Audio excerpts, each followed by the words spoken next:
Halo Sobat Ilkom, perkenalkan nama aku Rida Nur Afandi dari jurusan Ilmu Komunikasi Konsentrasi Hubungan Masyarakat UIN Sunan Gunung Jati Bandung. Kali ini aku akan mengajak Sobat Ilkom semua untuk mengenal lebih jauh mengenai ilmu dakwah. Mulai dari pengertian ilmu dakwah hingga ayat-ayat Al-Quran yang berkenaan dengan ilmu dakwah. Kira-kira apa aja sih? You check this out! Nah, Sobat Ilkom, secara etimologis, kata dakwah berasal dari kata kerja bahasa Arab yaitu da'a, yad'u, da'watan, yang berarti mengajak, menyeru, serta memanggil. Secara terminologis, dakwah berarti mengajak manusia kepada kebaikan dan petunjuk Allah Subhanahu wa Ta'ala, menyeru kepada kebiasaan yang baik, serta melarang dari kebiasaan yang tidak baik supaya mendapatkan keberuntungan di dunia maupun akhirat. Berbeda dengan ilmu dakwah yang menekankan kata ilmu, serta membahas tentang proses penerimaan, pengolahan, dan penyampaian ajaran Islam untuk merubah perilaku individu, kelompok, atau masyarakat sesuai dengan ajaran-ajaran Islam, serta mengkaji bagaimana pribadi para muslim melakukan kegiatan dakwah supaya bisa mempersuasif mad'u agar berhasil. Ilmu dakwah mengkaji proses dakwah dengan memperhatikan 3 poin, yaitu yang pertama adalah teoritis atau pendekatan yang berlandaskan teori maupun konsep yang dikembangkan dari pemikiran yang abstrak tanpa harus mengandalkan pengalaman secara langsung. Yang kedua adalah empiris atau pendekatan yang menekankan pengumpulan data berdasarkan dan observasi nyata dan dapat diuji kebenarannya. Dan yang ketiga adalah filosofis atau berkaitan dengan hal mendasar mengenai eksistensi, pengetahuan, serta moralitas. Beralih ke ruang lingkup ilmu dakwah, itu ada 3 unsur pokok ya Sobat Ilkom. Yang pertama adalah al-taujih, yaitu yang memberikan tuntunan serta pedoman yang harus dijalani oleh setiap manusia dan mana sih yang harus dihindari. Yang kedua adalah al-taghir, yaitu mengubah serta memperbaiki keadaan individu atau masyarakat kepada suasana yang berbeda sesuai dengan nilai-nilai Islam. Dan yang ketiga atau yang terakhir adalah al-roja, yaitu memberikan pengharapan akan suatu nilai agama yang disampaikan. Setiap dakwah harus mampu menjabarkan nilai yang terkandung dari perintah agama sehingga bisa menjadi kebutuhan pokok dalam kehidupan masyarakat nih Sobat Ilkom. Nah, selain itu, kita akan membahas materi mengenai objek material serta objek formal ilmu dakwah. Nah, untuk objek material ilmu dakwah adalah pokok dari ajaran agama Islam, yaitu Al-Quran serta Al-Sunnah. Selain itu, manusia, Islam, Allah, dan dunia atau alam juga termasuk ke dalam objek ini. Berbeda dengan objek formal yang memang lebih mengedepankan sudut pandang tertentu mengenai pengkajian disiplin utama ilmu dakwah. Dalam hal ini, ada 5 disiplin utama ilmu dakwah, yaitu yang pertama adalah irsyad atau bimbingan konseling Islam yang kita kenal dengan sebutan BKI. Yang kedua adalah tablik atau KPI. Yang ketiga adalah tadbir atau MD. Yang keempat adalah tamkin atau tadwir atau PMI. Serta yang kelima adalah alaqot ammah atau jurusan kita, humas. Yang nantinya ilmu dakwah akan melihat interaksi antara subjek yaitu da'i dan objek yaitu mad'u dalam proses dakwah. Selanjutnya, Sobat Ilkom, kita akan membahas mengenai da'i secara umum serta khusus. Da'i secara umum adalah orang yang melakukan dakwah, yakni menyebarkan ajaran Islam. Setiap muslim yang mukallaf memiliki kewajiban ini. Secara khusus, da'i merujuk pada individu yang memiliki keahlian dalam agama Islam seperti ulama atau mubalik dan sering mendapat gelar kehormatan. Dalam metodologi keilmuan dakwah disebutkan ada 3 manhaj. Tetapi sebelum itu, Sobat Ilkom perlu tahu apa itu manhaj. Manhaj adalah sebuah metode yang bersifat sistematis untuk menegakkan akidah dan melaksanakan amal. Terkait 3 manhaj tersebut, antara lain, Yang pertama adalah manhaj istinbat, yang merupakan proses penalaran dalam memahami sesuatu merujuk pada Al-Quran dan Al-Sunnah. Produk dari manhaj istinbat adalah teori.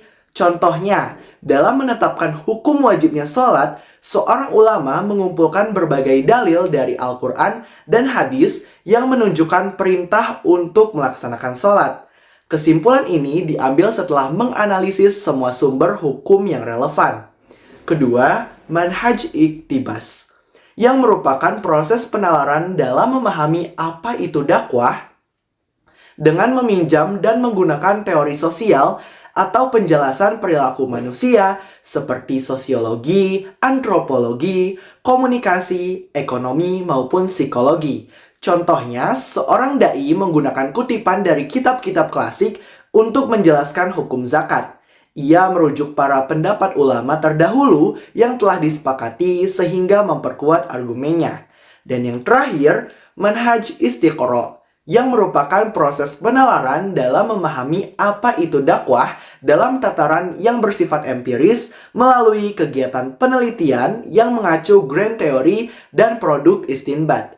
Contohnya, dalam menentukan hukum haramnya riba, seorang ahli fikih melakukan penelitian terhadap berbagai ayat dan hadis yang membahas riba, lalu menarik kesimpulan umum bahwa semua bentuk riba adalah haram berdasarkan kesamaan karakteristik yang ditemukan dalam dalil-dalil tersebut.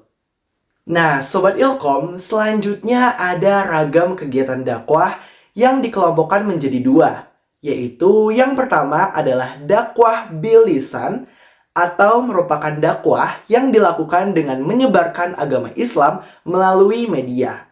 Disiplin ilmu yang ada pada dakwah bil lisan yaitu yang pertama adalah tabligh atau KPI, irsyad atau BKI, serta humas. Kedua, dakwah bil hal merupakan dakwah yang dilakukan melalui perbuatan nyata serta contoh tindakan.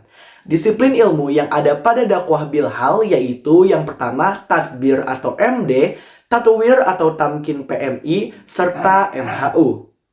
Selanjutnya nih Sobat Ilkom, ada ragam konteks dakwah yang terbagi menjadi 7, yaitu yang pertama dakwah nafsiyah, adalah proses dakwah yang berfokus pada perubahan diri individu untuk mendekatkan diri kepada Allah dengan tujuan memperbaiki kualitas dan kepribadian. Kategori bentuk dakwahnya adalah irsyad. Yang kedua, dakwah fardiyah, merujuk pada ajakan yang dilakukan secara personal oleh seorang dai kepada individu bertujuan untuk meningkatkan iman dan amal mereka. Kategori bentuk dakwahnya adalah irsyad, tadbir, tatwir, atau tamkin. Yang ketiga adalah dakwah fi'ah qalilah, adalah dakwah yang dilakukan dalam kelompok kecil, memungkinkan diskusi dan pemahaman yang lebih mendalam di antara anggotanya. Kategori bentuk dakwahnya adalah irsyad, tadbir, tatwir, atau tamkin. Yang keempat adalah dakwah fi'ah katsiroh, mencakup dakwah yang dilakukan kepada kelompok besar atau masyarakat luas, dengan pendekatan yang lebih umum dan terorganisir. Kategori bentuk dakwahnya adalah tabligh. Yang kelima adalah dakwah jamaah atau hizbiyah, yaitu dakwah yang dilakukan oleh kelompok tertentu atau partai politik menekankan pada ideologi dan kepentingan kelompok tersebut. Kategori bentuk dakwahnya adalah irsyad, tabligh, tadbir, tatwir, atau tamkin. Yang keenam adalah dakwah ummah, merujuk pada usaha dakwah yang melibatkan seluruh umat Islam sebagai satu kesatuan, berfokus pada penguatan solidaritas dan kolektivitas. Kategori bentuk dakwahnya adalah tabligh.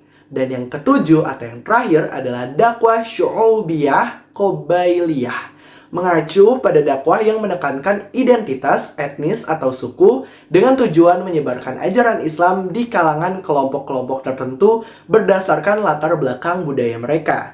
Kategori bentuk dakwahnya adalah irsyad, tadbir, tatwir, atau tamkin. Nah, Sobat Ilkom tahu gak sih mengapa manusia harus berdakwah? Secara teologis, dakwah didasarkan pada Al-Quran yang merupakan kitab suci agama Islam dan pedoman hidup bagi umat muslim.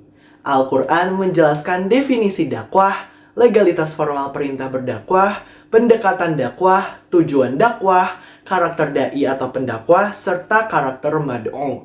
Secara sosiologis, dakwah merupakan jawaban atas berbagai kebutuhan manusia, baik yang berdimensi material maupun spiritual. Manusia membutuhkan hidayah Allah Subhanahu wa Ta'ala untuk menentukan keyakinan mereka kepada Tuhan, membimbing iman yang senantiasa fluktuatif, dan menuntun akal dalam mencari dan menjalankan kebenaran. Selain itu, secara filosofis, hakikat dakwah sebagai aktualisasi fungsi kerasulan mengandung transformasi nilai dan sosial. Transformasi nilai melibatkan perubahan sikap dan perubahan individu agar lebih mendekati nilai-nilai agama, sedangkan transformasi sosial melibatkan perubahan struktur masyarakat sehingga lebih harmonis dan berkeadilan. Begitu Sobat Ilkom. Nah, selanjutnya ada 6 ayat yang berkaitan dengan ilmu dakwah yang akan aku bacain. Ditunggu ya. A'udzu billahi minasyaitonir rajim. Bismillahirrahmanirrahim. Ud'u ila sabili rabbika bil hikmati wal mau'izatil hasanati wajadilhum billati hiya ahsan. Inna rabbaka huwa a'lamu biman dhalla an sabilihi wa huwa a'lamu bil muhtadin. Wal takum minkum ummatun yad'una ilal khairi wa ya'muruna bil ma'rufi wa yanhauna 'anil munkar. Wa ulaika humul muflihun. Kuntum khaira ummatin ukhrijat linnasi ta'muruna bil ma'rufi wa tanhauna 'anil munkari wa tu'minuna billah. Walau amana ahlul kitabi lakana khairal lahum. Minhumul mu'minuna wa aktsarahumul fasiqun. Wa man ahsanu qawlan mimman da'a ila Allahi wa 'amila shalihan wa qala innani minal muslimin. Wa la tankihul musyrikati hatta yu'min. Wa la amattum mu'minatun khairum min musyrikatin walau a'jabatskum. Wa la tunkihul musyrikina hatta yu'minu. Wa la abdun mu'minun khairum min musyrikin walau a'jabakum. Ulaika yad'una ilan nari wallahu yad'u ilal jannati wal maghfirati bi'iznih. Wa yubayyinu ayatihi linnasi la'allahum yatazakkarun. Fasda' bima tu'maru wa a'rid 'anil musyrikin. Nah, gimana nih Sobat Ilkom? Udah lebih paham kan materi seputar ilmu dakwah? Jangan lupa like, subscribe, dan juga share ya. See you in next video. Bye-bye.